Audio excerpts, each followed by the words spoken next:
The wind doesn't sound like wind anymore. Out here, in the white that eats the world, it howls like a living thing, 1,000 voices tearing past your ears, snatching warmth from your skin, scraping needles of ice across any patch of flesh you've forgotten to cover. You can't see the horizon. There is no sky, no ground, no line where one ends and the other begins. Just layers of white, swirling, spinning, folding in on themselves, so dense your headlamp beam stops a few feet in front of you and dissolves. Somewhere in that shifting wall of snow, your dog barks. "Rook!" you shout, but your voice vanishes, swallowed whole. Even to your own ears it sounds small, thin, a human sound in an inhuman place. The barking comes again, sharper this time.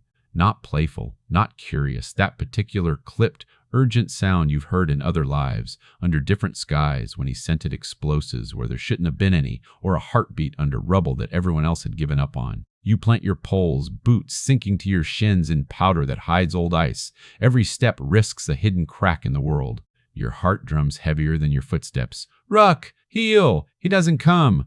The beam of your headlamp catches only flying crystals, a storm of tiny knives. You blink against the sting, lashes icing over. Your goggles are already crusted, the edges of your balaclava stiff with frozen breath. You turn in a small circle, searching. Nothing but white. Then, there, a streak of darker fog moving across the snow, a blur low to the ground. His form, his tail, his harness reflecting a faint flash from your headlamp. He's not where he should be. Rook is at the edge of the world. You realize it when, for a heartbeat, the snow seems to fall into nothing just beyond him, like it's being pulled down instead of drifting sideways. You don't see the drop itself, only the way his paws skid to a stop, claws digging in, chest low, body taut, as he barks at a point just past his nose. That's when your stomach folds in on itself. Not from the cold, from a different recognition, older, deeper. You've seen that posture in him before, not for threats, for thresholds. "Back!" you command, the word ripping out of you, sharper than the wind. He takes one step, then another, backward, never looking away from that patch of storm where snow disappears. You shuffle toward him, testing each step, jamming your pole down. The tip hits solid ice, then, a few inches ahead, nothing. It plunges into emptiness. Your body stops before your mind does. It takes a slow, careful breath for the message to travel all the way from your hand to your thoughts. There's a hole here. You shift the pole, probing. The edge is jagged, uneven, not just a simple crack, more like the lip of a broken mouth. Cold air gusts up from below, colder than the storm around you, carrying a smell that doesn't belong out here. Not snow, not ice, metal, old plastic, something like stale air from a place that hasn't breathed in a very long time. Rook gives a low growl that vibrates through the line connecting his harness to your belt. You feel it as a tremor against your hip, a reminder that you're not alone on this white planet. Though right now, alone might almost feel safer. You crouch, slow as a prayer. Your knee pops under layers of insulated fabric. The snow at the edge collapses a little, sliding downward in a whispering cascade. You jerk back, heart thudding. "Easy," you mutter, not sure if you mean him or yourself. With careful fingers, you brush away loose snow, edging closer, keeping your weight back. The storm tries to glue your mittens to the ice, freezes the exposed metal of your pole into your grip. As you clear the rim, your headlamp beams down into a throat of darkness. Not natural. 20 feet below, your light lands on the faint curve of a metallic surface, half buried in packed snow, a rounded roof, pale and dull like the belly of an old submarine shoved into the ice. There's a circular hatch rimmed in frost, the paint around it peeled and blistered from age. A faint ghostly shimmer of reflective tape runs along one side, the letters almost erased by time. Your breath stalls in mid-draw. You know that shape. You've seen it in deserts, not glaciers, back when you were younger and the world was a patchwork of danger and duty. Temporary shelters, forward operating positions, little bubbles of artificial safety in hostile landscapes. You blink, and for a fraction of a heartbeat, it isn't white around you.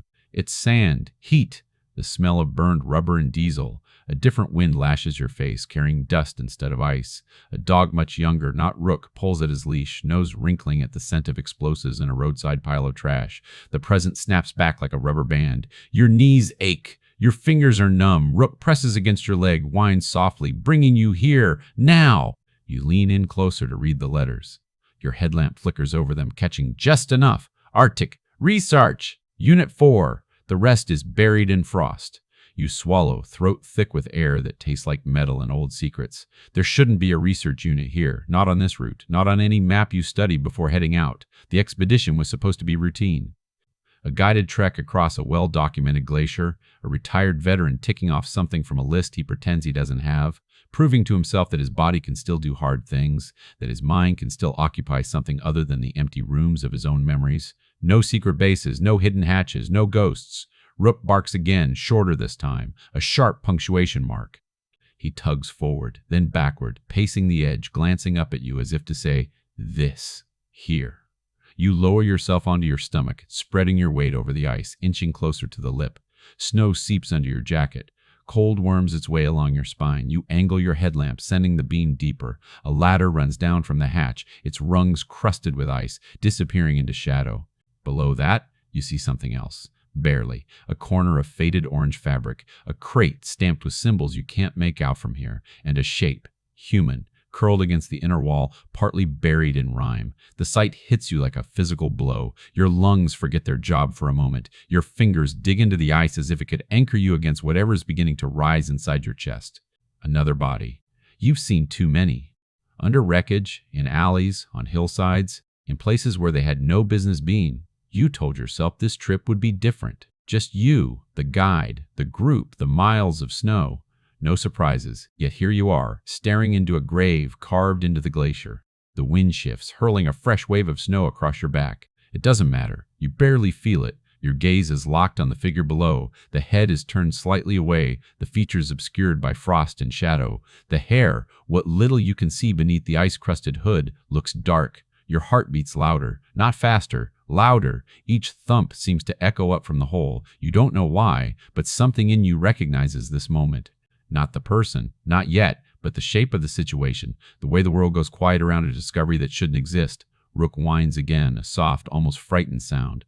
His body leans toward the opening, but he doesn't pull. He knows the edge is dangerous. He respects it. He always has. You reach out and rest a mittened hand on his neck, feeling the thick fur beneath the fabric, the steady warmth of him. He shivers, not from cold, but from something else. Anticipation, maybe, or a sense that beneath your feet, the story of your life just shifted. You glance back over your shoulder. No sign of the others. The group is a vaguely planned constellation somewhere behind you, lost in the storm. The guide had called a brief stop. You drifted away, as you always do, following the pull of silence while others huddle and talk. Rook had tugged a little too eagerly on the line, nose catching some invisible scent. You'd followed, thinking it would be nothing more than the edge of a drift, a new pattern in the ice. Now you're on the lip of a hole that shouldn't exist, staring down at a dead stranger in a hidden shelter 30 kilometers from the nearest marked station. Alone. Almost. You found this, you murmur, eyes still locked on the shape below. The words come out rough, scraped raw by the cold air. Rook presses his head against your arm, as if accepting both the credit and the responsibility. You shift, testing your weight again, calculating angles and distances the way your body still remembers, even when your mind feels slow. The drop is survivable if you land right. The ladder looks old but usable. The real problem isn't getting down, it's getting back up. The smart thing would be to mark the location, call it in when you reunite with the group, let professionals handle it. But the smart thing has never hummed under your skin like this. There's a tightness building behind your sternum, a subtle vibration that has nothing to do with fear. It's closer to recognition, that strange electric certainty you feel when pieces of different years suddenly click together. Whoever this person is, whatever this station was, it isn't random. You don't have evidence for that yet. But you can sense it the way you used to sense danger in empty streets before you saw the flash or heard the shot. Your headlamp beam glances off something on the body's chest. A rectangle, glint of plastic through the frost, an ID card on a lanyard. The face is turned away, but you catch a fragment of printed letters just above the frozen jacket. The first name, the same one that has haunted a particular corridor in your memory for years. The cold outside your body and the cold inside you collide. For a heartbeat, everything stops. The storm, the sound of your own breath, even your thoughts. No, it can't be. You squeeze your eyes shut. Snow stings your lids. When you open them again, the letters are still there, half obscured but unmistakable. You know that name. You knew that soldier. You remember a different winter, in a different country, where you watched that name get entered on a list of the missing. A list that never had a body attached to it. A ghost in your file, a loose thread in your past, until now.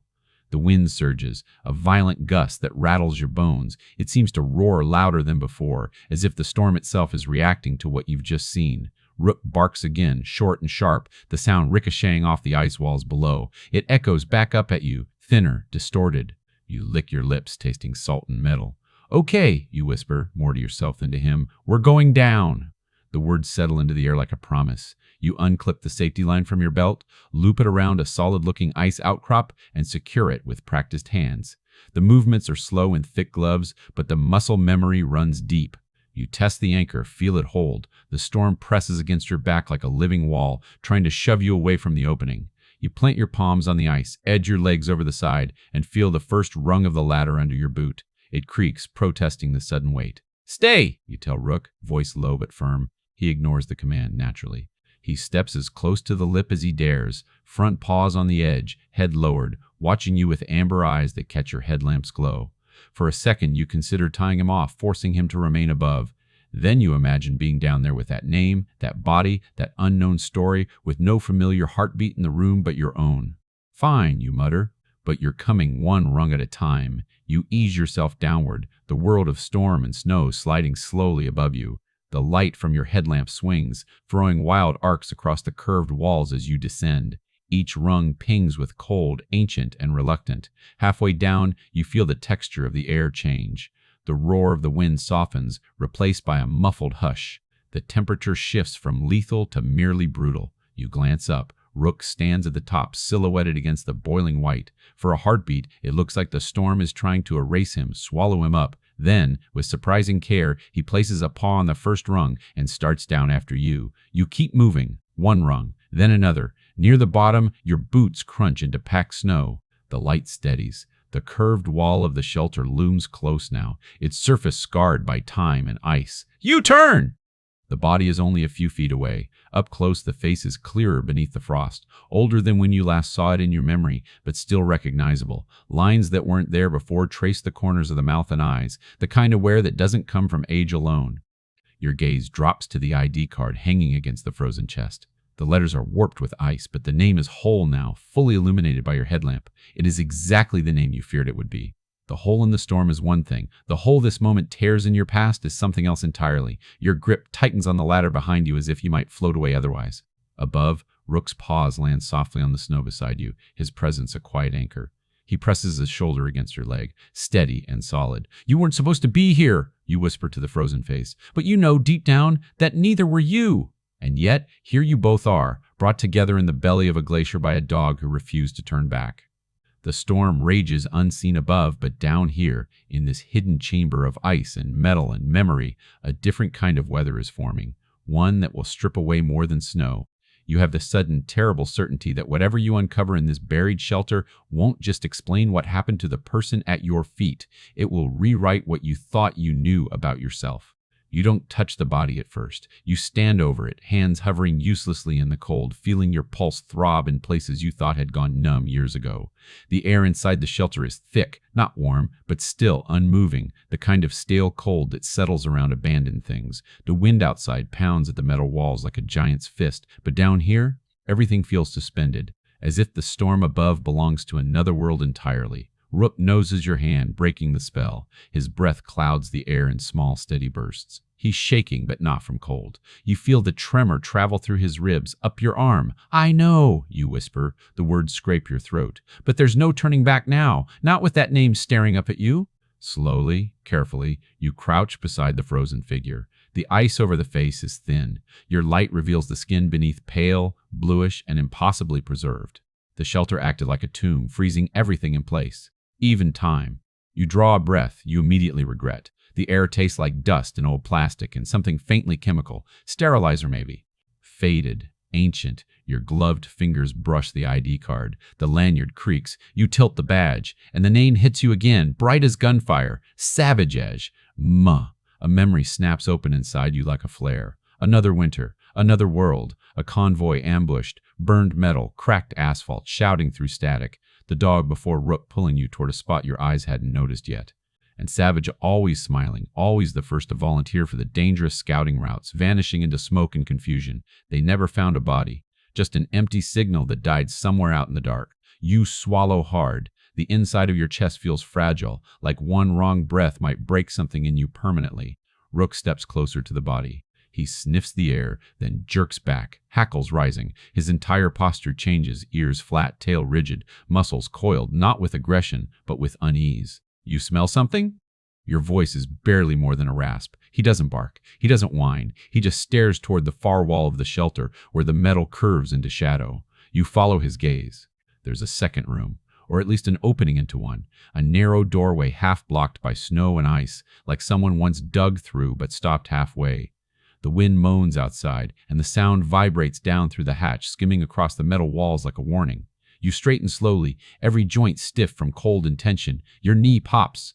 Your back protests in that old familiar way that reminds you you're not 20 anymore. But Rook's posture keeps you focused. He doesn't fear much. Not storms, not cliffs, not darkness, but whatever he senses beyond that shadowed doorway, it unsettles him. Easy, you murmur. It's meant for him, but you feel the words settle into your own bones. You approach the doorway, brushing ice away with your boot. The metal wall beneath is stamped with faded lettering. Supply module. B. Your beam slips inside the dark, illuminating shelves half buried in snow, torn foil blankets, sealed cans, a collapsed table.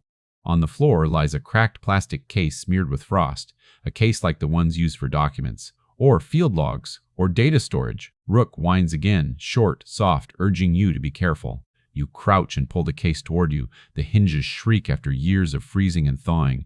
Inside are papers curled with moisture, a notebook stiff as a brick, and something else. An old handheld device, the screen dark, battery long dead. You set it aside, fingers trembling despite the insulating gloves. Not from cold this time, from something else. A feeling you used to get right before discovering the kind of truth that rearranges a whole mission, or a life. You flip open the notebook. The binding cracks. The first page is blank, except for a date scribbled in rushed handwriting, FEB 14, 1987. This shelter is nearly 40 years old. You flip to the next page, then another. Most are ruined ink, washed away by decades of freezing condensation. But halfway through, you find writing. Several lines, barely legible, but there. You tilt the notebook toward your headlamp. The words bleed through the paper like bruises. Contact with the outside cut. Radio disabled. Supplies running low. Savage insists someone will come. He keeps saying he hears movement under the ice. If this is the end, I hope someone finds him. Your stomach tightens. You flip another page. More writing. Savage disappeared during the night. No prints. No sign of a struggle. We heard knocking this morning. From below. A cold entirely separate from the glacier slides along your spine, seeping into the folds of your jacket, burrowing under your skin. Rook presses against your leg again, hard, insistent, like he wants to pull you away, but you keep reading. If we don't get out soon, this place will become a tomb. Whoever finds this, tell them we tried. You inhale sharply. The stale, cold air scrapes your throat. The winds outside slam into the shelter again, rattling metal, shaking frost from the ceiling. The whole structure vibrates as if something heavy is moving above. You hold the notebook in both hands. The edges have frozen to your gloves. Savage didn't die in the country where you lost him. He didn't vanish into smoke. He didn't bleed out under rubble. He ended up here on the other side of the world, in a secret research station never marked on any map. And you need to know why. Not later. Not when the storm clears. Now. You close the notebook carefully, slide it into your pack, and stand. But as you turn back toward the main chamber, your headlamp catches something near the body that freezes you mid-step. Another set of tracks. Not yours, not Rook's, not old prints from decades ago. These are fresh, barely covered by drifting snow. The prints lead deeper into the shelter, toward a sealed door at the back, half hidden behind collapsed crates. Your heart stumbles. Rook's ears snap forward. Someone else has been here, recently. Hours maybe minutes. The wind outside roars again, a long, low howl that makes the metal walls tremble. You step closer to the sealed door. A thin line of frost rims the edges, but the handle is warm, not hot, not icy, warm, as if touched very recently. Your breath catches, then shifts, thinning out, turning into that quieter, deeper kind of breathing your body remembers from times when survival depended on silence. You look at Rook. He looks back, eyes wide, pupils blown. He doesn't bark. He steps closer to the door, sniffs once, twice, then pulls away, tail dropping between his legs. Not in fear. In warning, you place your hand on the metal handle. Feel the soft warmth climbing into your glove. Someone might be on the other side. Someone alive. Someone who knows what happened here. Or someone who thinks you aren't supposed to know. The storm above screams like it wants to rip the whole shelter out of the ice. The metal floor groans beneath your boots.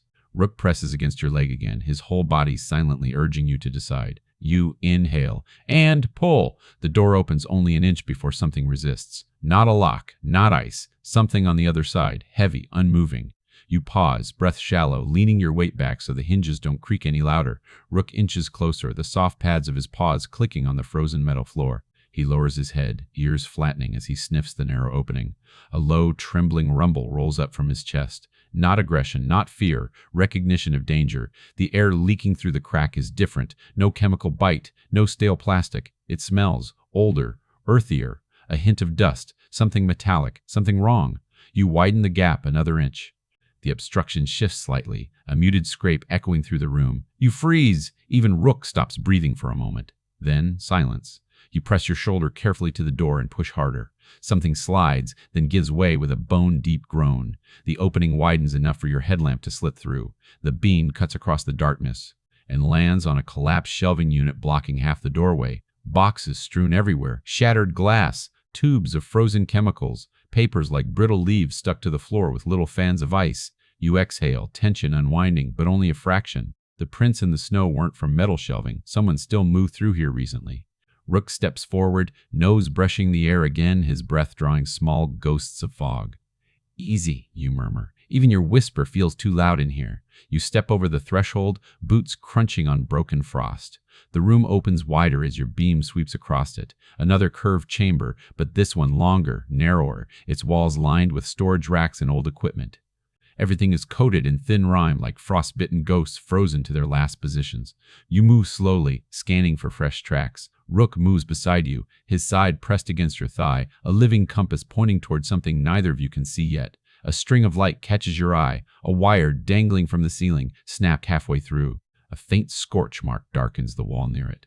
This place didn't simply freeze. It sustained damage, violent damage. But how long ago? You kneel beside a box on the floor. Brushing away a layer of ice reveals a faded stamp. BIO, sensor, Array, Arctic Unit 4. Your finger hovers above the label. Biosensor. In the 80s? Advanced tech for its time. The edges of your memory itch with something you can't quite reach. Something about early environmental warfare projects, experimental research outposts, things whispered about during your final years in service, long after Savage disappeared. But you never thought those rumors pointed here. Rook suddenly stiffens. His head lifts sharply toward the far end of the chamber. A sound follows. Soft, almost delicate. A faint tap, then another, like fingertips striking metal from somewhere beyond the darkness. The hair on your arms rises under all your layers. You straighten slowly, headlamp angled toward the sound. The beam lands on the back wall, solid metal, no visible door. Then you see it, a small seam running vertically down the wall, a hidden entrance. The knock came from behind it. Rook growls, a deep, vibrating warning. His body shifts, positioning himself between you and the wall. His tail stays low, fur bristling along his spine. Is someone in there? You call, voice trembling in a way you don't like. Silence, but not empty silence. It feels watched. You take a slow step closer. Your boots creak softly. Rook presses against your leg, nudging you back. What do you sense? You whisper. His only answer is another growl, quieter this time, an almost inaudible hum of tension. Your headlamp catches something near the seam. A keypad, ancient, half-frozen, half-buried in frost. Most buttons cracked, but a faint green LED glows beneath the ice. You lean close. Your breath fogs over it. A keypad with power, which means someone restored it. Recently, you wipe the frost with your glove, peeling off thin feathers of ice. Beneath the cracked surface, numbers become visible. The LED flickers like a heartbeat. Behind you, a sudden metallic clatter shatters the silence. You spin around. Rook barks sharply, pivoting with you. A crate has fallen from a shelf near the entrance you came through, its contents spilled across the floor, a scattering of small silver cylinders rolling in lazy arcs. You step forward. Kneel, pick one up. It's no bigger than your thumb. Cold, smooth. You squint at the faded stamp etched on its side. Sub, thermal, prob, MK2. A memory flares, old trainings, brief mentions of early experimental tech designed to detect movement beneath extreme environments. Movement under ice. Your heart tightens, a deep clench in your gut. This station was not studying weather, not studying glaciers, not studying anything nature made. You look back toward Savage's body in the other room, then toward the keypad. He heard knocking under the ice. That's what the notebook said. Rook nudges your hand suddenly, whining, then steps away from the wall, not toward escape, toward the keypad. He sits in front of it, looks at you, then looks back at it. Your breath stutters, not because of what he's doing, but because of what's etched faintly into the metal just above the keypad, scratched by something sharp, something desperate. Don't let it out. The words punch the air from your lungs. Your pulse pounds against your ribs, heavy, uneven. Rook backs up until he's pressed against your legs, trembling. You place a gloved hand on his back. He leans into you instinctively. Something behind that door is alive, or awake, or something else entirely, and Savage died here with it. You reach toward the keypad. Your fingers hover over the buttons. A 6-digit code. The faint green LED pulses again. You shouldn't. Every instinct says, turn back. Take the notebook. Climb out. Find the others. Report this. Walk away. But instincts have brought you here too. A name buried in ice. Decades of lies. A shelter full of secrets that someone tried to keep frozen. And the knocking. You inhale, slow, steadying. Rook presses closer, eyes flicking between you and the keypad. You whisper the only truth forming in your mind. If he was locked behind that door, I need to know why. Your gloved finger hovers above the first button. You press it. The keypad beeps, shrill, sharp. Rook flinches. The LED flickers wildly. A deeper mechanical groan rumbles within the wall. You press the second button, then the third. The whole shelter vibrates, dust drifting down like falling ash. The fourth button. A long, low beep. The sound of something heavy unlocking behind the metal. You swallow hard, the taste of steel thick on your tongue. Your heart is no longer beating fast. It's beating hard, each strike like a warning drum. You lift your hand and press the fifth button. The door shudders. A hiss escapes the seam, faint, icy breath. One more digit, one more step you can't undo. Rook barks, loud and panicked, slamming his body into your knee as if trying to knock your hand away. But you've already pressed it. A final click echoes through the chamber, slow, echoing, final. The hidden door begins to open. Darkness spills out in a thick, unnatural wave, swallowing your beam for a moment, swallowing the air from the room, swallowing every last scrap of certainty inside your chest. You take a step back. Rook growls, fur bristling like static. Something shifts inside the darkness. Not a person, not exactly, but something that moves. And then a voice, fragile, dry, cracked by years of silence. Is someone there? Your skin crawls, your breath stutters, because the voice doesn't sound like a stranger. It sounds like someone you once knew, someone long dead, someone whose frozen body lies in the room behind you. The voice drifts out of the darkness like breath from a dying fire, thin, fragile, trembling with exhaustion that feels older than the ice holding this place together. Hello? You freeze! Your heartbeat doesn't just quicken, it misfires, stumbling in your chest like it's trying to outrun the moment. Rook presses into you so hard you feel the impact through layers of insulated fabric. His body quivers from nose to tail, every instinct screaming that this is wrong. Danger. Wrong. Your throat tightens, not from fear, from disbelief, because the voice from the darkness sounds like him. Savage? You croak before you can stop yourself. Your breath fogs the air in a trembling plume. The silence after your question feels alive. It crouches in the dark, waiting. Then, a rustle. Soft. Slow, like cloth dragging across metal. Is that? The voice breaks, a small gasp. You don't answer. Not yet. You can't, because there is no world in which Savage could be alive. His body lies frozen just yards behind you. You saw his face. You touched the ID card. You read the entries written by someone who watched him vanish into the ice. And yet, the voice in front of you sounds like a memory given lungs. You lift your headlamp higher, aiming into the widening gap of the door. The beam pushes into the dark and dies, like it's being swallowed, absorbed by something deeper than shadow. The air coming from the hidden room is different, too. Denser, warmer, tinged with a scent that shouldn't exist in any frozen station. The faint, cloying sweetness of decay that has been slowed but not erased by cold. You swallow hard. Who's there, you ask, forcing your voice into steadiness. A sharp inhale from the darkness. Then, you came back. Rook growls, not loud but low, vibrating with a note you've never heard from him before. Not warning, not fear, something closer to grief. You place a hand on his shoulders. He flinches but stays pressed against you, eyes glued to the widening doorway. The door finally grinds fully open. Metal screeches. Snow dust shakes loose from the ceiling in a soft, glittering fall. Your headlamp flicks, struggles, steadies again. You take one step forward. The beam stretches farther and catches something, a figure sitting on the floor just beyond the threshold. Savage? The name escapes you again before you can swallow it. The figure lifts its head, slowly, painfully, like its neck is learning how to move again. The beam of your lamp lands on a face, and your breath lurches in your chest. Because it is Savage, or was, same jawline, same scar near the eyebrow, same impossible familiarity carved into bone. But the rest is wrong. His skin is gray, papery, stretched thin. His eyes don't blink, just glimmer with a sheen like frost covering glass. His breath is shallow, barely disturbing the air. His clothes are in tatters, preserved poorly by warmth that has no business existing down here. He looks both frozen and thawed, alive and dead, present and impossible. Your knees nearly buckle. This isn't a rescue. This is a nightmare waking up. "Help me," he whispers, voice cracking like thin ice. "Don't leave me again." You take a shaky breath. "Savage, I saw your..." Words tangle in your throat, useless. He tilts his head, eyes flicking in odd, delayed motions. "I waited." A slow blink. "I waited so long, I knew you'd keep your promise." Your stomach drops. "Promise? You never..." Rook steps forward suddenly, not toward Savage, toward you, blocking you with his body, shoulders stiff, teeth bared in a rare display of open warning.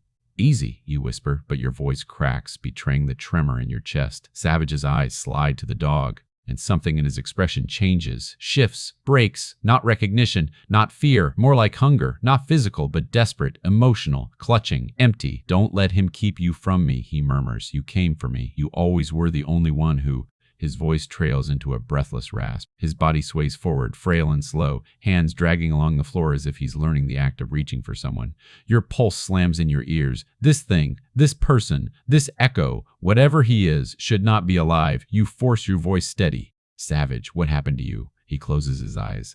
Pain ripples across his face like a shadow. "They said we'd be safe. They lied." A trembling inhale. "They left us with it."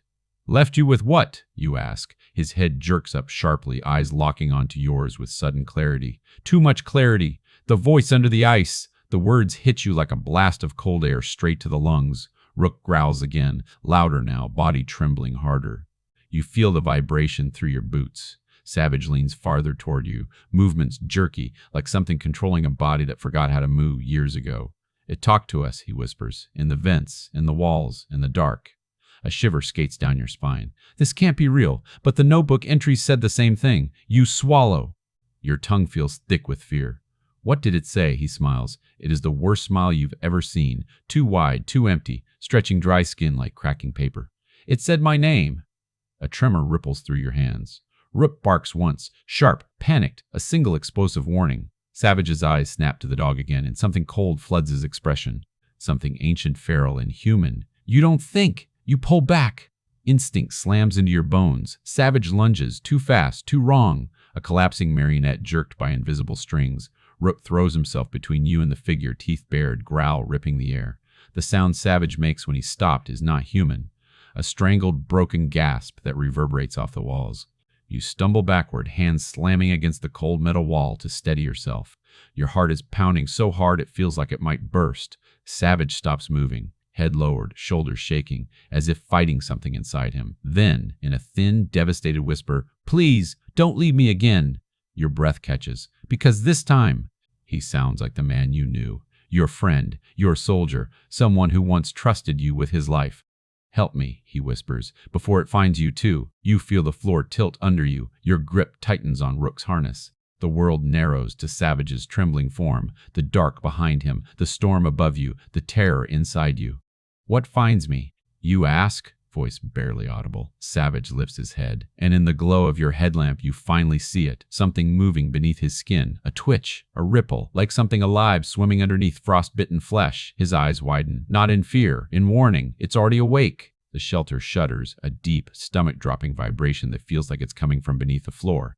Snow trickles from the ceiling like falling dust. Metal groans. Deep cracks echo through the walls. Rook barks, frantic, jerking you toward the exit. And then, from somewhere under your feet, a knock, slow, deliberate. The same rhythm the station logs described. The same rhythm Savage heard 37 years ago. Knock, knock, knock, knock. Your skin goes cold. Your breath freezes mid-inhale. Whatever is under the ice knows you're here. The knocking doesn't stop. It grows. A slow, dreadful cadence that feels less like sound and more like a heartbeat rising through the floor. Knock, knock, knock, knock. You freeze, boots planted on the trembling metal as the vibration crawls up your legs, winding into your bones. The air thickens, packed with a pressure that isn't natural, like the glacier itself is inhaling. Rook presses against your thigh so hard you stagger. His hackles rise in a ridge, his body angled between you and the trembling floor, as if instinctively trying to shield you from something beneath. Savage's voice cracks open the silence. Soft, broken, terrified. It's coming back. Your throat tightens. What is? His eyes snap toward you. Wide, frost-glossed, trembling like something inside him hears the knocking too, and remembers it deeply, fatally. The thing that talked under the ice, he whispers, the one that told us it was lonely. The knocking stops. Just like that, cut off with a final dull thud that echoes through the room.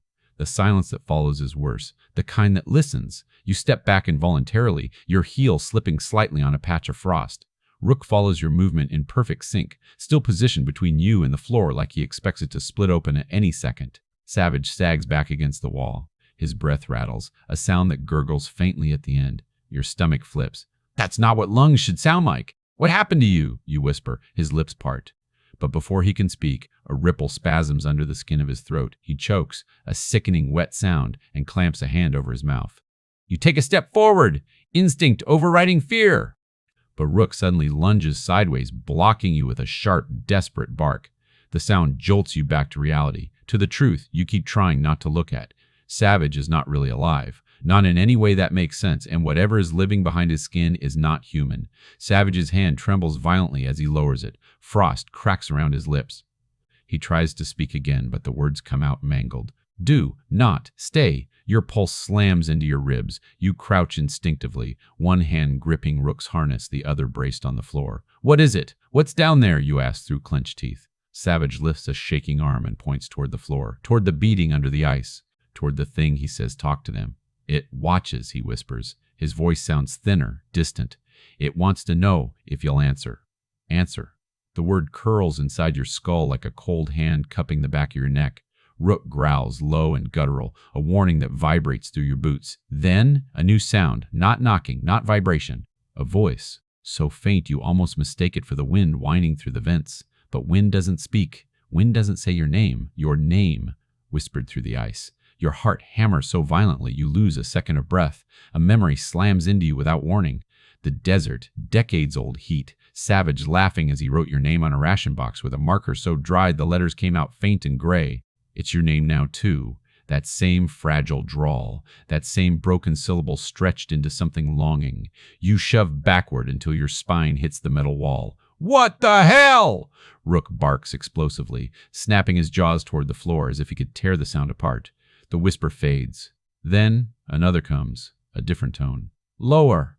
Older, not human, not even trying to sound human. A dragging, scraping approximation of human speech, like a glacier trying to mimic a voice. It speaks again. This time, the words are unmistakable. Let me up. Savage lets out a strangled cry, half terror, half despair. He grabs at your sleeve with fingers stiff as ice.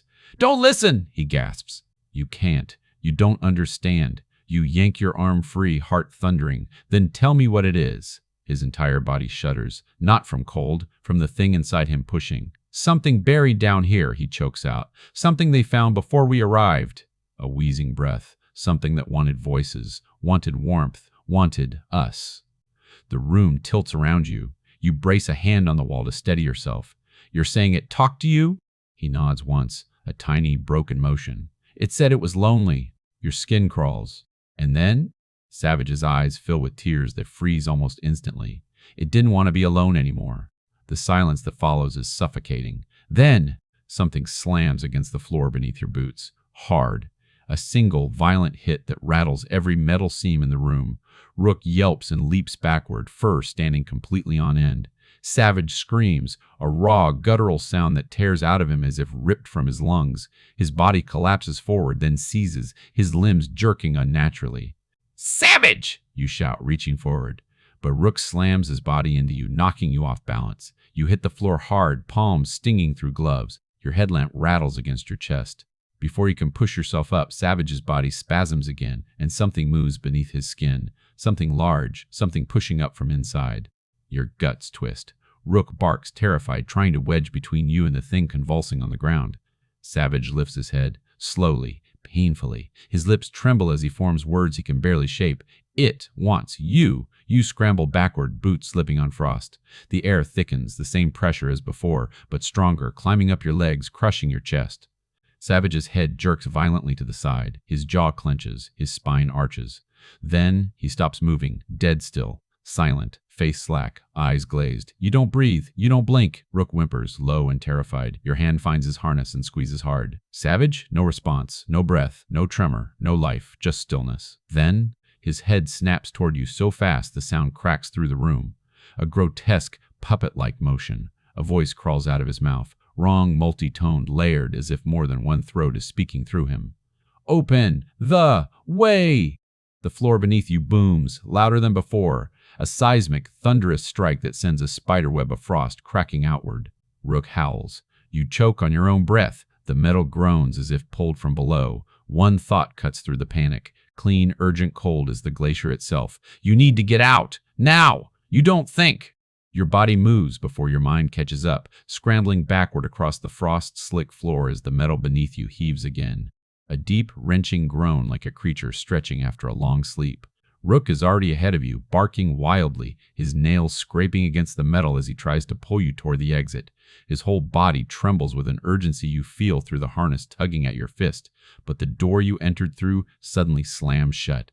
Not from the wind, not from age. Something pulls it from the inside of the vents, a violent suction like air being drawn downward into the frozen belly of the shelter. You spin toward it, heart hammering, but the blast door seals with a metallic clang that shakes the entire chamber. You're trapped. Rook realizes it before you do. He throws his weight at the door, claws raking, paws slipping, teeth gnashing at the steel with panic snarls you've never heard from him. Rook! Rook, stop! But your voice is drowned by a new sound, a wet, cracking noise behind you. Savage! His spine bends at an impossible angle. His head lolls backward, jaw hanging open, eyes rolled up until only ice-pale scleras show. His ribs expand, as if something inside him is inhaling for the first time in decades. You force yourself to your feet, legs shaking beneath you. The cold bites deeper now, not from temperature, from dread. Savage, please, if any part of you is still in there. His body jerks violently. Bones pop like breaking branches beneath snow. The sound rips through you. Rook yelps, pressing closer to your leg, tail tucked tight. Then, Savage snaps upright, not rising, snapping like a puppet jerked by a cable from the ceiling. His limbs dangle, stiff, lifeless. But something moves him, something stronger than death, older than this station. His mouth twitches, opens, and that layered voice drags out of him again. L-E-T. Me. Frutch. You stumble backward, breath catching in your throat. The metal wall behind you is cold enough to burn through your jacket. Rook stands between you and Savage, a shaking, growling barrier of fur and loyalty. Savage tilts his head. Too far! Farther! Until his ear nearly touches his shoulder. Frost flakes from his cracked skin. You open the first door, the layered voice croons. So, open the next. I don't know the code. You force out, panic slicing your words into fragments. Savage's body twitches. His lips contort into a grotesque smile, revealing gums blackened by cold and decay. I can show you. Then his arm lifts, slow, jerking like it resists itself, and points to the keypad on the far wall.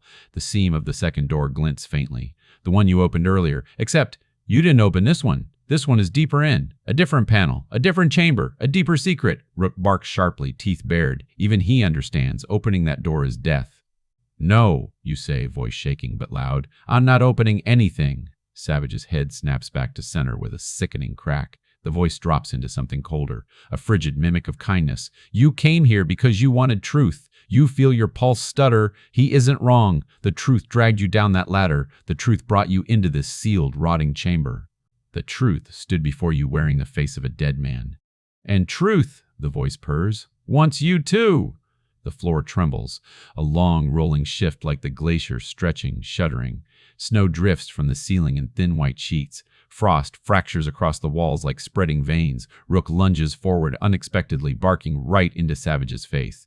A snarl so loud your ears ring. Protective, defiant, his whole body shaking but refusing to move aside. Savage's eyes blink slowly, like an animal adjusting to light. When they reopen, something behind them moves, not metaphorically, literally. Something presses at the inside of Savage's pupils, warping them, making them bulge outward like bubbles about to burst. The layered voice sharpens.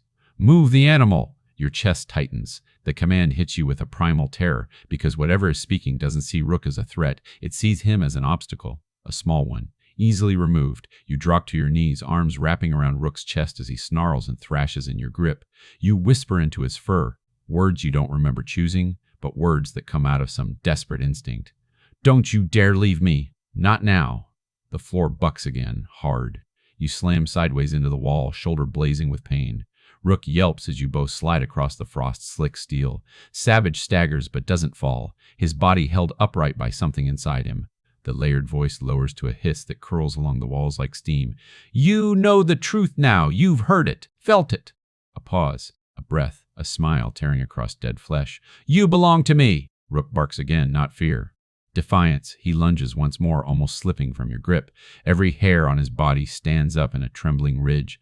He doesn't understand what's happening, but he understands it wants you. You tighten your hold on him. Your own fear hardens into something sharper, clearer. Not courage, not yet, but a line drawn in the snow. "No," you whisper, rising shakily to your feet. Your legs wobble, but you stand between Rook and Savage now. "You're not taking me." Savage's body jerks. The whisper deepens. "Then I will take the dog." The room seems to exhale, a long, slow, icy breath, the kind that comes before something terrible happens. Rook stiffens, his growl dies in his throat. Something under the floor shifts, closer, hungrier, rising. Your pulse spikes, your breath sharpens. You grab Rook's harness in both hands, knuckles whitening inside your gloves. No more watching, no more listening, no more waiting for the creature beneath the ice to choose who dies first. You lean down to Rook. He meets your eyes, and you feel the connection like an anchor thrown into a storm. We run. You don't know where, you don't know how. Every exit seems sealed. The station groans like a beast turning in its sleep. But you know one thing. Staying here is suicide. You take one step back toward the door you entered, the one that slams shut, and something in the metal groans, moves. Rook barks sharply, ears pinned forward. He hears something you don't, something coming, fast. You brace yourself, ready to fight or flee or both, when suddenly a violent roar of cracking ice tears through the chamber, and the floor splits open. The world doesn't break all at once. It splits with a single, deafening crack, a sound so sharp it cuts through the metal chamber like a blade. Then the floor gives way, not in one clean collapse, but in jagged, shuddering pieces. Sections of metal tilt, buckle, crumple as something beneath them pushes upward, a bulge swelling through steel like a fist punching through fabric.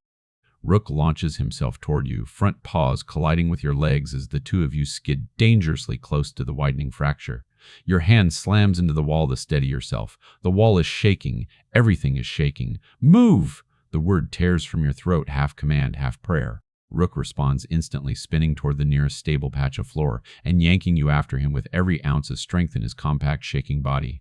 "Behind you!" Savage drops. Not falls, drops. As if his strings were cut, his limp body slams into the pitching metal and slides toward the new gap, toward the blackness rising beneath it. You catch a glimpse, just a glimpse, of something shifting under the torn steel. Not a creature, not a shape you can name, not even a shadow, because shadows don't move on their own. This thing is the absence of light, a darkness thick enough to feel, a breath of cold that sucks warmth straight from your lungs. Rook barks, hysterical now, throat raw with fear. The sound snaps you back, forces you to act instead of stare. "This way!" You grab the nearest railing, half rusted, half frozen, and haul yourself upright as the floor tilts again. A piece of metal tears free behind you, screaming as it peels upward. You don't look back. You don't dare. You only hear what comes after, a sound like air rushing into an open mouth. Savage screams, not a human scream, a layered, hollow wail that is cut off mid-breath, yanked downward into the dark. His body vanishes into the widening chasm, and the darkness below exhales. A wave of cold hits you so hard your knees nearly buckle. Your breath crystallizes instantly. Your eyelashes fuse with frost. Rook yelps as his paws skid again on the slanted floor. You drag him close, wrapping your arm around his chest. He's trembling violently, but alive, fighting, refusing to leave your side even now. "Come on, buddy! Come on! Move!"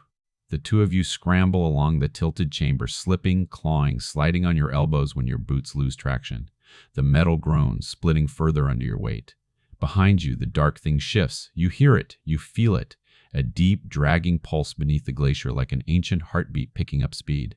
Then, a whisper. Your name, long and drawn out. wrung through ice and centuries and starving loneliness. It freezes the air in your lungs. It freezes the thought in your skull. Rook leaps onto your chest, pushing you backward against the wall, snapping the spell. He growls at the darkness, a sound full of terror and fury, a warning to something far bigger than him, a promise he'd die before letting it touch you.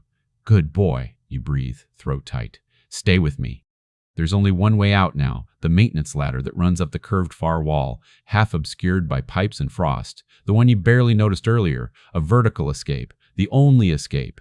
You lunge for it, boot slipping, palm slapping the icy metal. Rook scrambles next to you, claws clattering as he tries to jump toward the first rung. You hook one arm under his torso and lift him the way you were trained years ago. Steady, efficient, no wasted motion. The ladder vibrates under your grip as the whole chamber shifts again. The chasm widens. A roar of cracking ice follows, louder, deeper, angrier. The creature beneath is rising, not all the way, not yet, but enough to reach. You glance down for only a second, just long enough to see a tendril of darkness stretching upward, thin, searching, like a shadow trying to climb out of hell. Adrenaline slams through you like a dropped hammer. You climb, one rung, two, three. Metal burns through your gloves, freezing your fingers as you haul Rook upward with your other arm. He scrabbles, claws slipping, but he doesn't fall. You don't let him. Below, the darkness pulses again. A cold gust rises through the torn floor. Not wind, breath. The thing beneath breathing you in. A voice curls up through the cold. Come back. Your grip tightens until your knuckles scream. Oh, hell no. Keep going. Rook whimpers as his back paws slip again. You swing him upward with trembling strength, hooking one of his paws onto the next rung. Climb, buddy! Climb! He does. Despite the terror, despite the shaking floor, despite the impossible cold, he fights upward, rung by rung, using every ounce of trust he's ever had in you. The ladder rattles violently, the chamber tilts. Another fracture splits open below, tearing a path straight across the floor toward the ladder's base. You climb faster, fingers numb, arms shaking, breath burning. Then, something slams into the base of the ladder. The entire structure lurches sideways. A bolt shears free with a snap like a rifle crack. You almost lose your grip, boot slipping, Rook's paws flailing. No, no, hold on. The ladder tears away from the wall. 2 rungs, 3, a jolt that shakes your bones. And then it stops, half detached, swinging out into the chamber like a dying pendulum. Rook scrambles madly. You feel his panic like a pulse through his harness. You wrap one arm completely around him and cling to the ladder with the other. The darkness surges upward. A long, reaching tendril, thin as smoke, cold as tomb air, rises just beneath your boots. It whispers your name again. Rook snarls and snaps downward, not in fear but in furious, terrified defiance. His teeth close inches from the darkness, and the shadow recoils, as if the life inside him burns it. You seize that single heartbeat of retreat. You swing your weight, lurching the ladder back toward the upper ledge. A violent, desperate arc. The top rung slams into the platform, a sickening crunch of bent steel, but it holds. You push Rook upward with both hands. He scrambles over the edge. His claws find solid floor. Then he turns, plants his paws, and grabs your sleeve in his teeth. He pulls, not strong enough alone, but enough to help you climb those last terrible inches. Your fingers hook the ledge. Your elbows lock. Your chest heaves. You drag yourself over just as something cold brushes your boot. The moment you're both on the platform, you roll onto your back, gasping. Rook collapses on top of you, chest heaving, fur trembling. Below, the darkness slowly sinks back into the torn open floor. Not defeated, not gone, waiting, always waiting. You lie there, chest rising and falling, lungs on fire, unable to move, until you hear it again. One last whisper, "I'll find you." You shove yourself upright, grabbing Rook, stumbling toward the exit hatch on shaking legs. The metal door is half frozen, but you wrench it open with every last scrap of strength you have left. The storm roars outside, savagely cold, blinding white, unforgiving, but alive, real, natural. You take 100 blizzards over what waits below. With Rook pressed tight against your side, you haul the hatch shut behind you. Just as the chamber below groans one more time, you lock it, bolt it, seal it, hands shaking violently. Then you whisper into Rook's fur, a vow as much to him as to yourself. We're not dying down here. But the storm outside is a maze of white death, and the thing beneath the ice now knows your name. And somewhere in this frozen wasteland, it is not done with you. The storm hits you like a wall. You and Rook stumble out of the hatch into a world made of moving white. No up, no down, just swirling chaos and a wind so vicious it feels personal. It claws at your hood, your goggles, your exposed skin, trying to get in, trying to strip everything warm off your body. Rook presses against your leg, head ducked, tail low, fighting the gale the way he fought the thing below, tiny, stubborn, relentless. His fur whips sideways, snow crusting along the edges of his harness. You slam the hatch behind you. Metal meets metal with a dull, final boom that vibrates up your arms. You stare at the wheel lock for a moment, gloved hands still resting on the cold steel. You know it's only a symbol. If that thing ever decides to rise again, a few inches of metal won't stop it. But closing this door feels like stitching a wound. Your lungs burn as you drag in icy air. Each inhale scrapes. Each exhale comes out as a ragged cloud ripped apart by the wind. "Okay," you mutter, voice nearly swallowed by the storm. "We're not done yet."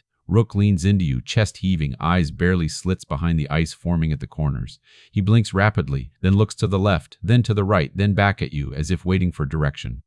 For the first time since you dropped into that hole, you realize something obvious. You're still far from camp. You're in the middle of a blizzard, and now, whatever lives under the glacier knows you. You force your mind to steady, to line up thoughts like debris after an explosion. Shelter, communication, direction. The hidden station had to have more than one entrance.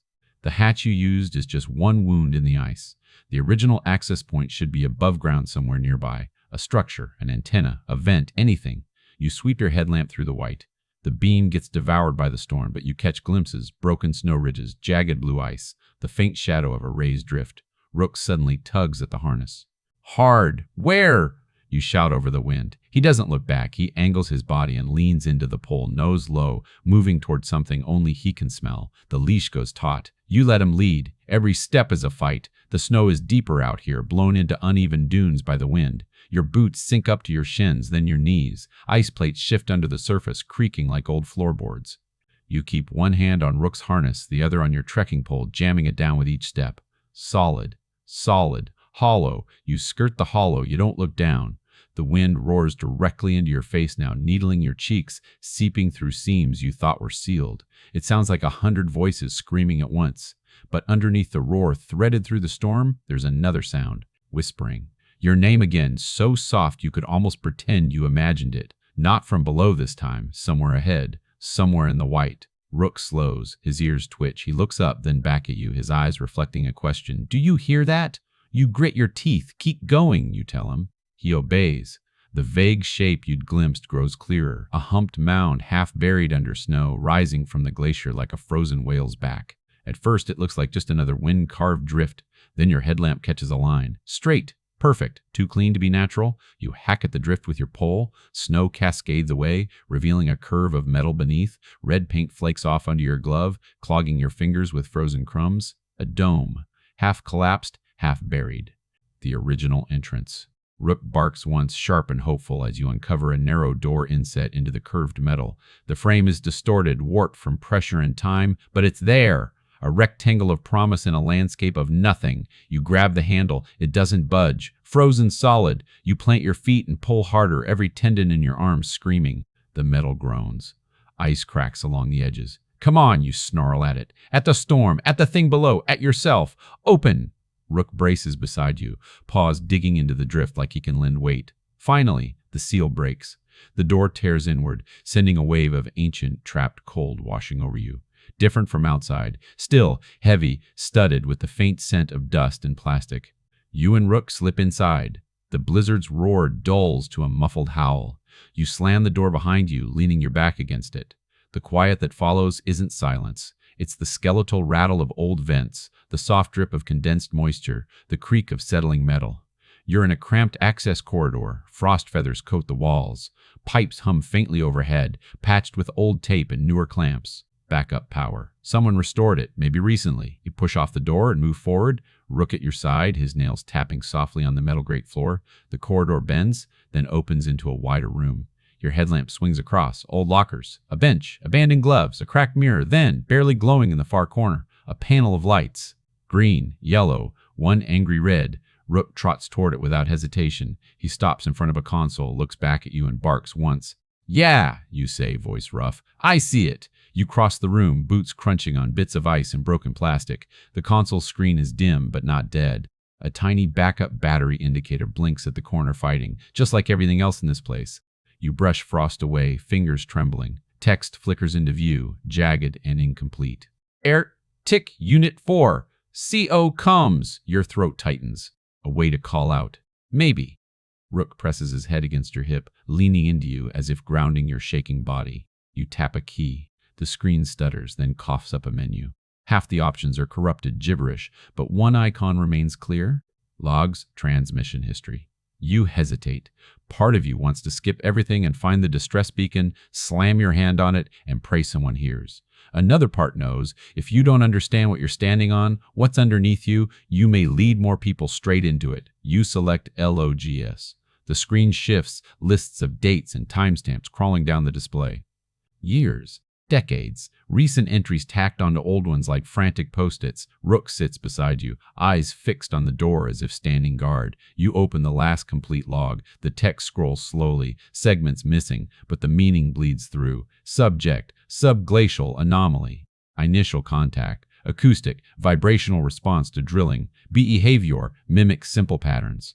Escalates when ignored. Your chest tightens as you read. Another line, PHAs 2, voice pattern recognition. It started using our names. A memory stirs. That first time you heard your name echoed under your boots. You keep reading. PHAs 3, emotional manipulation. It understands fear, loneliness, guilt, uses voices from our histories. Your hand shakes against the console. Rook nudges you again, sensing the shift in your breathing. Another entry, transfer of personnel from previous conflict zones recommended. Records show elevated trauma markers increase responsiveness. You stop. Transfer of personnel. Trauma markers. You scroll. A highlighted section appears. An attached document, different formatting, stamped in the corner with an authority code you haven't seen in years. Military. Your old unit designation buried at the bottom. You open it. A single page. A short clinical recommendation, RESGT, M, Savage Status, MIA. Redacted location, recommendation, immediate reclassification to S Special Assignment, Arctic Unit 4.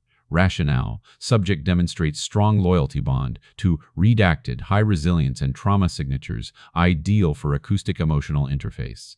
Approving officer, your name. The room tilts. You don't feel your hands anymore. You don't feel the cold. You only see that signature.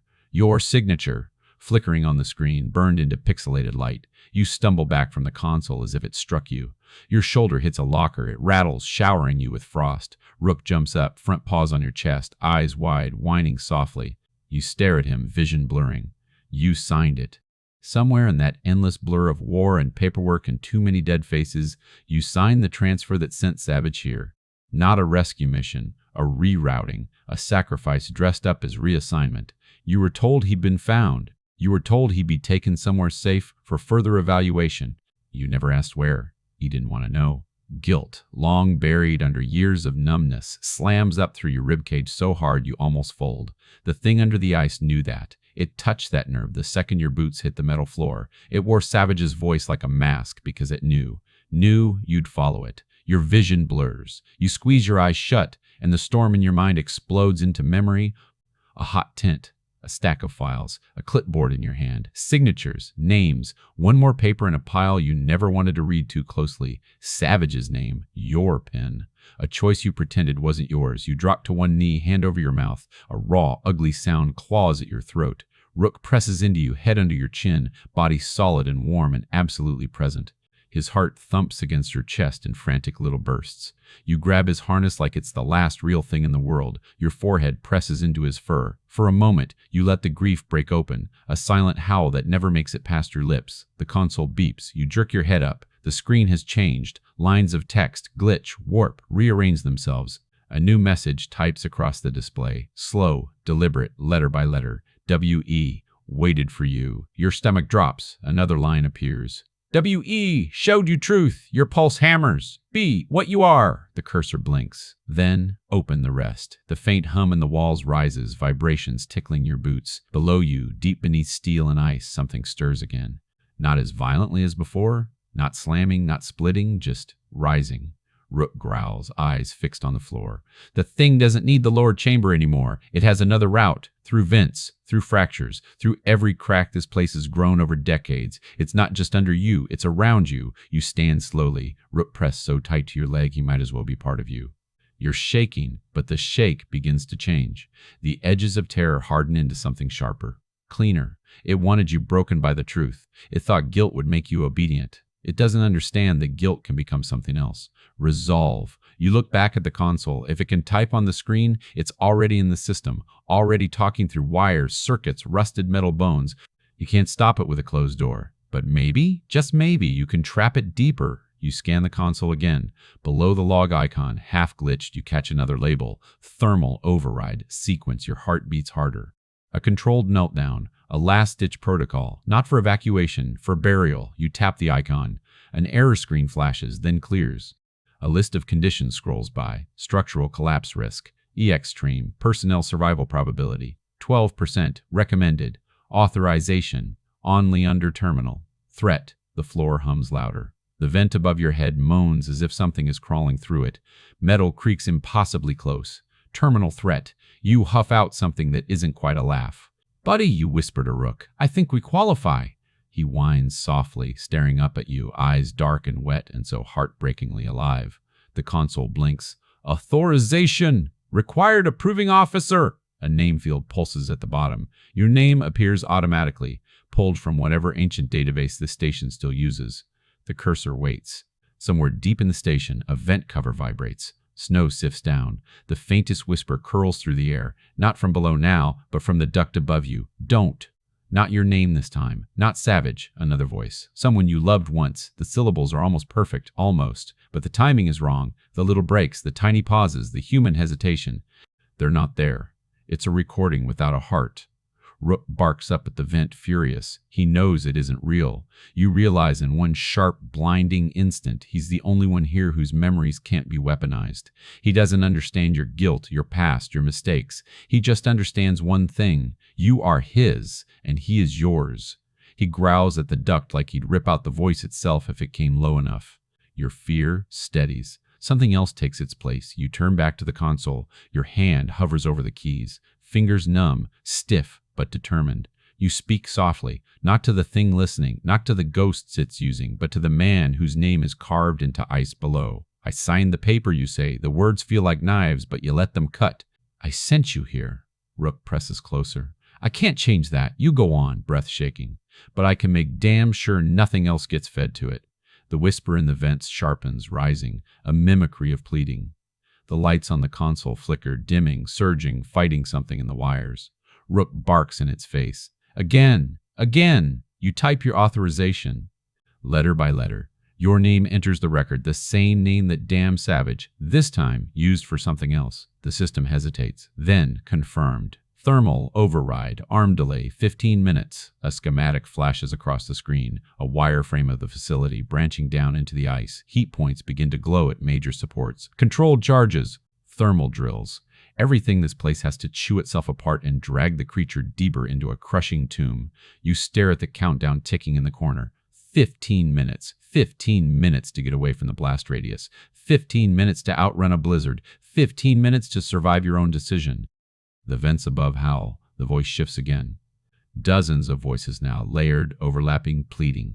All the dead you never buried. All the living you left behind. Rook howls back. A raw, primal sound that cuts straight through the mimicry like a gunshot. You grab his harness with both hands. "You hear that?" You tell the thing in the walls. "That's the only voice I'm listening to." You rip the console's main breaker down. The room plunges into deeper shadow. Only the tiny emergency LEDs remain, plus one ominous, pulsing indicator on the wall. Override. Active. The station rumbles, a deep, internal tremor. Far below, something roars without sound, a mental pressure shoving at your skull, at your chest, at your heart. You stagger but don't fall. Rook leans into your legs, steadying you as much as you're steadying him. 15 minutes. No more waiting, no more listening, no more running from that hole inside you. You opened the door before, you signed the paper before, now you're closing everything. "For you," you whisper to the memory of Savage. "For everyone it hasn't taken yet." You look down at Rook. "And for us." The dog's tail gives one small, stubborn wag. "Even here, even now." You turn toward the exit hatch, toward the screaming white world above, toward whatever impossible route back to the surface still exists. Behind you, buried metal bones begin to heat and groan. Below you, the thing in the ice thrashes against a fate it never expected. You don't know if you'll survive, but you finally know one thing with absolute crystalline clarity.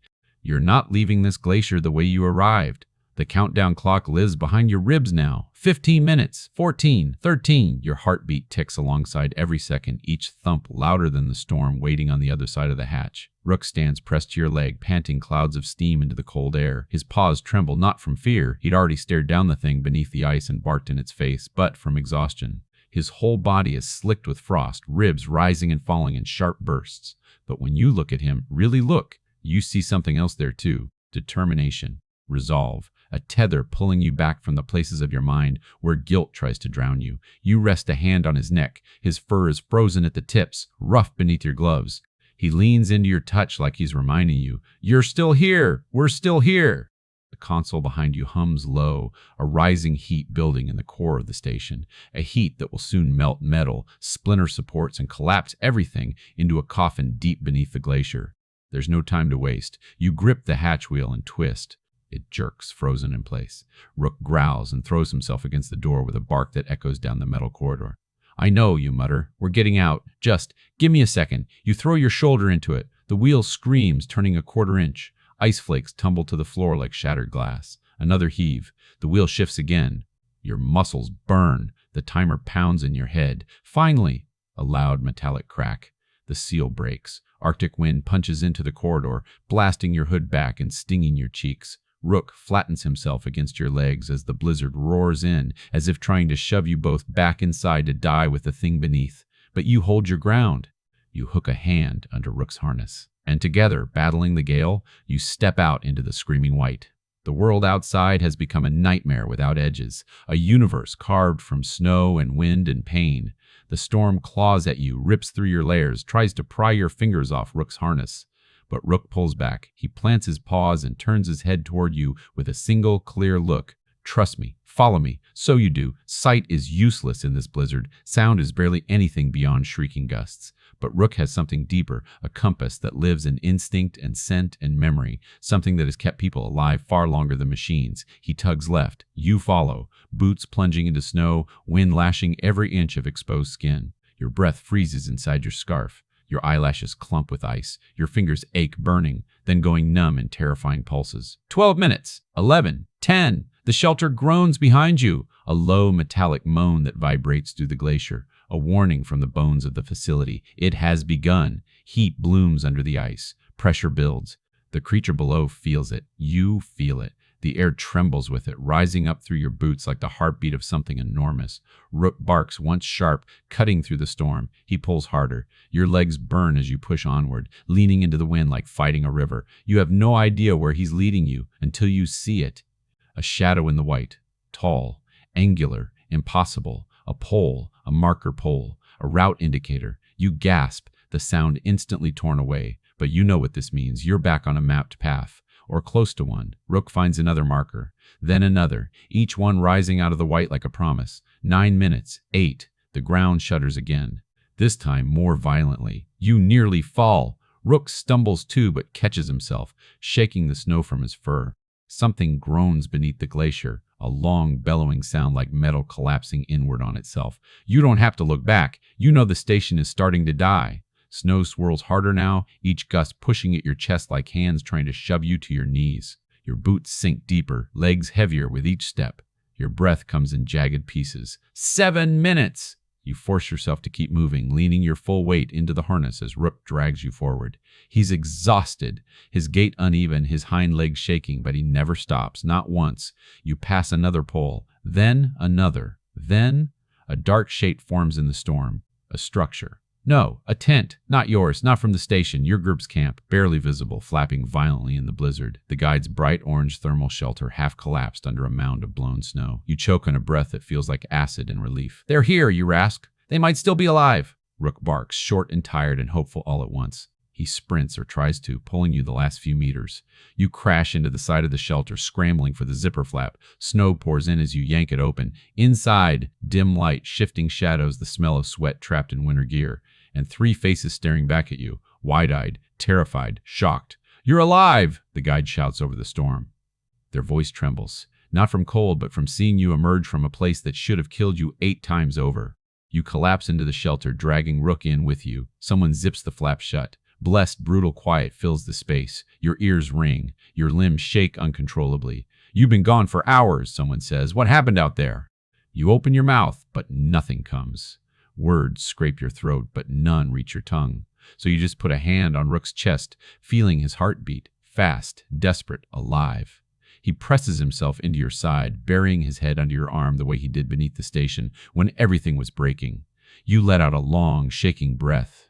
6 minutes. You swallow hard. "I triggered a collapse," you say. The words feel heavy and unreal. The station, whatever's beneath it, it's going under. The guide's face pales. "You what?" "No time," you say, voice steadier now, hardened by clarity. "We need to move, now, away from this whole sector." The ground rumbles again, so violently the shelter shakes. You feel it through your knees, through your bones. 5 minutes. Rook lifts his head, whines, and presses into you. The others stare at the floor, at each other, confusion melting into fear. You don't wait for agreement. You grab your pack. You grab Rook's harness. You shove the shelter flap open against the screaming wind. "Move!" you shout. "Now!" Your group spills into the white, stumbling, shouting, pulling gear, strapping harnesses, clipping lines together so no one gets lost. The storm howls, furious, but you are no longer lost in it. You have markers, you have a route, you have Rook. Your headlamp swings across the blizzard, and for a moment, just a moment, you think you see something rising behind you. A shape, a tall, impossible outline in the white. You blink. It's gone. Maybe just snow, maybe not. 4 minutes. The ground shudders again. A deep, seismic rumble that rolls beneath your feet like thunder in the bones of the world. Snow plumes rise in distant waves. You don't look back. You lead. Rook charges ahead, pulling the line, guiding the group through the screaming white. 3 minutes. The glacier groans. A sound so massive and ancient it feels like the earth crying out. Your teeth chatter. Your legs are numb. Your lungs burn. But you don't stop. 1 minute. You crest a ridge, just high enough to see it, the ground behind you buckling, collapsing inward in a vast circle, snow and ice rushing downward in a swirling column, like the mountain inhaling. Then a blinding glow rises from the depths. Orange, red, white hot. The thermal charges erupt. The world below disappears in a bloom of molten light, then buckles, then implodes, the entire facility sinking into darkness and heat and crushing ice. A shockwave ripples under your boots. Rook whines, pressing his body against your leg. You drop a hand to his head. "We did it," you whisper. "We did it." The explosion's glow fades. The wind takes it. The world becomes white again. No monster rises. No voice calls your name. Just storm. Just snow. Just the sound of Rook breathing, alive beside you. For the first time since you saw Savage's frozen face, you feel the weight inside your chest shift. Not gone. Never gone, but lighter. The truth didn't bury you. You buried it. With fire, with ice, and with a dog who never stopped choosing you. You don't remember the walk back. Not in a straight line, not as a clean sequence of steps and markers and decisions. It exists in flashes, Rook's weight at the end of the line, dragging you when your knees wanted to fold. The guide's voice shouting directions into a storm that didn't care. The hollow cracks running through the glacier beneath your boots, fading slowly like a giant's heartbeat finally settling. Mostly, you remember the feeling of moving away, away from the roar, away from the glow, away from the thing you buried. And Rook, always there, always just far enough ahead to pull you. Just close enough to catch you when you stumbled.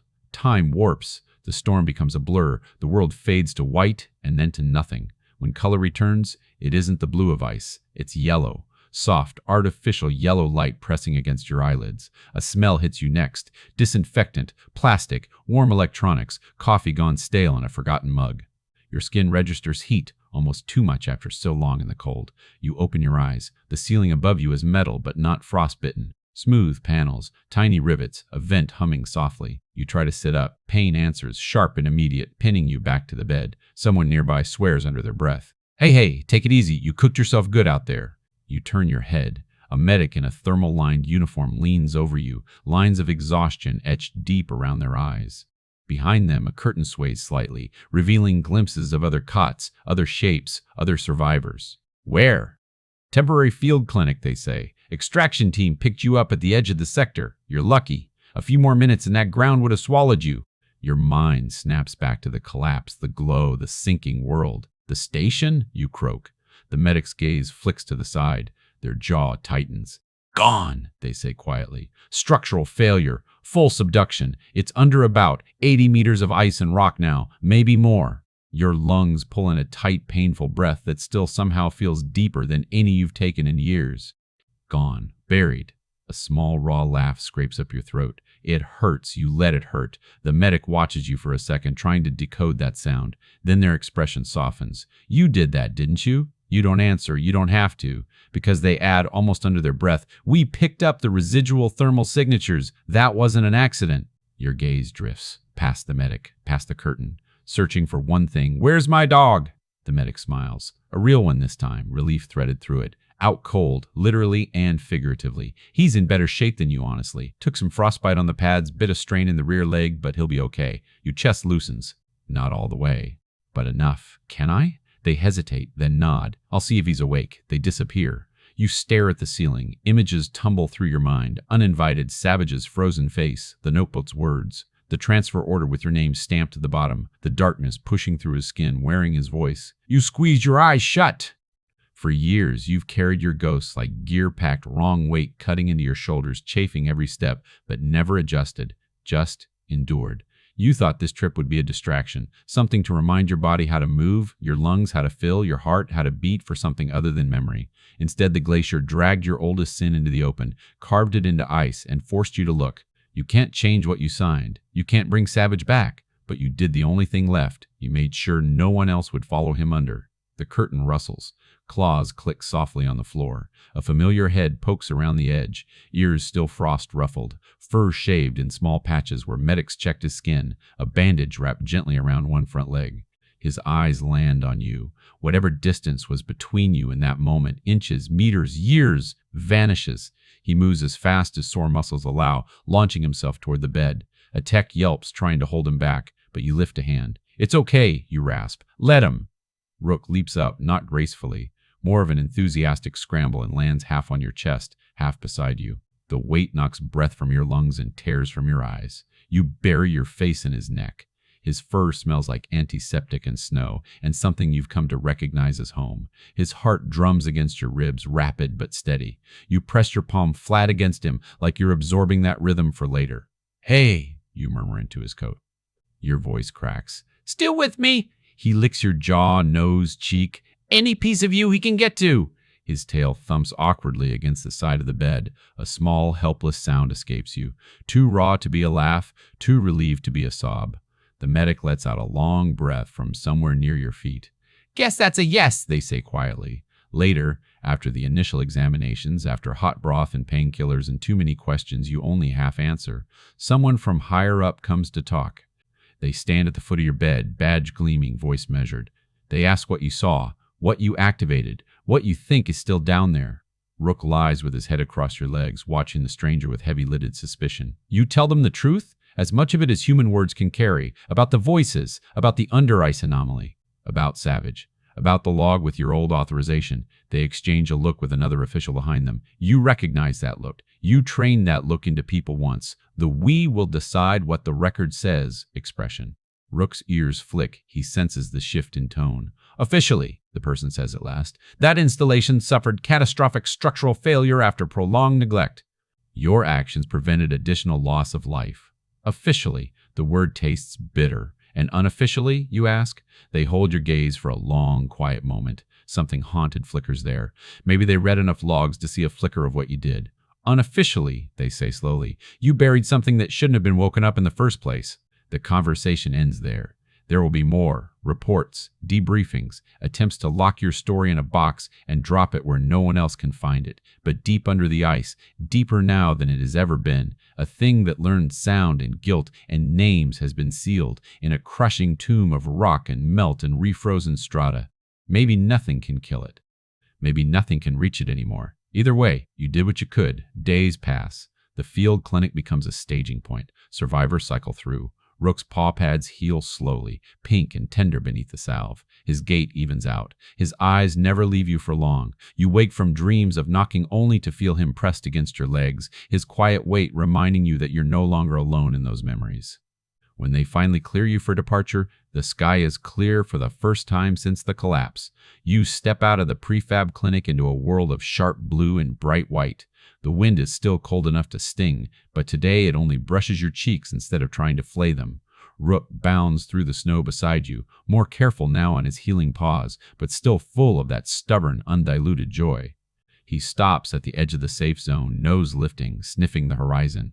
You follow his gaze. Far off, barely distinguishable, a subtle depression warps the surface of the glacier. A smooth, wide dip where the ground shifted, settled, swallowed a secret. No fencing, no markers, nothing to say, "Here lies a grave." You know anyway. You stand there for a long time, Rook leaning into your leg, the two of you facing that distant hollow. "I'm sorry," you say softly. "Not to the ice, not to the thing beneath it, to Savage." The wind carries your words away, scattering them across the frozen expanse. You take a breath, slow and deliberate, and let it out. The knot in your chest doesn't vanish, but it loosens enough for something else to slip in beside it. Not forgiveness. Not yet. Possibility. You crouch beside Rook, joints protesting. He turns immediately, resting his head against your chest. "You got me out," you murmur into his fur. "You know that, right? It wasn't the ladder, wasn't the map. It was you." His tail flicks once. "If you hadn't stopped at that crack," you add, eyes drifting back to the white horizon, "I never would have found him. Never would have known. I would have kept walking, thinking I was just unlucky, not responsible." You swallow. The word hangs there, sharp, responsible. It feels different out loud, less like a chain, more like a weight you chose to pick up. Rook huffs, warm breath fogging your jacket. "You dragged me into the worst day of my life," you say. Then you let a small, crooked smile touch your lips. "And the one where I finally did something about it." He leans harder into you as if he understands every word. Maybe he doesn't know the details, the history, the signatures, but he knows this. Once, something reached up from below and tried to claim you. You said no. He helped you say it. You straighten slowly, joints stiff, lungs burning a little less with every breath of cold air. Far above, the sky is a vivid, impossible blue. The kind people back home have on postcards taped above desks, never knowing how much pain lives under that color. You and Rook turn away from the distant hollow.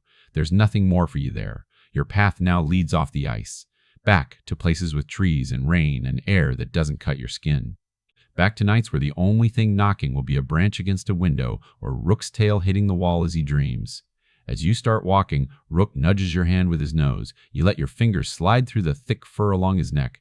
The last time you stepped off into a white void with him, you were a man trying to prove you could still endure. This time, you're something else, not cleansed, not redeemed, in motion, alive. You glance back once more, memory overlaying reality. The first time you saw him at the edge of that crevasse, barking at a fracture in the world, refusing to move. He didn't just save your life that day, he tore open the crust you'd let form over your own history. A storm tried to erase you. A monster tried to claim you. A guilt tried to drown you. But a dog brought you to the truth, and then pulled you back out of it. You tighten your grip on his harness, not in fear this time, but in quiet gratitude.